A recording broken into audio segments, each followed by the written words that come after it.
Halo teman-teman, selamat datang kembali di channel Rilakumart bersama gue Giri di sini. Seperti biasa, di channel ini kita bakal ngebahas semua hal yang berkaitan dengan doodle art, baik itu tips, tutorial, maupun proses menggambarnya.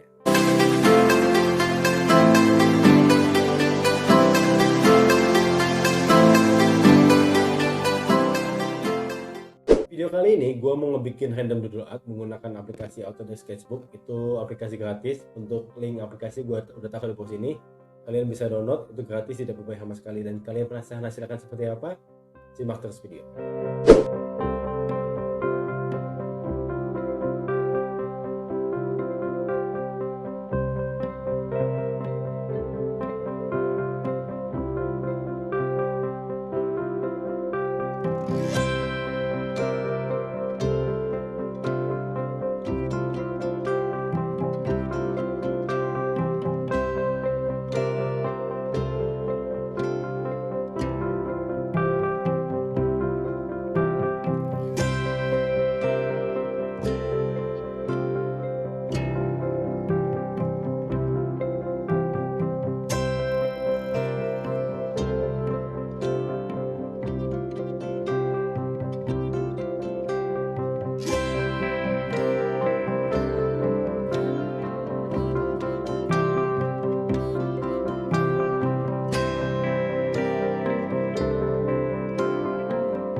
Oke teman-teman, jadi segitu aja video untuk kali ini. Like kalau kalian suka, dislike kalau kalian nggak suka, dan kalau kalian punya pertanyaan seputar doodle art boleh tulis di kolom komentar di bawah sini.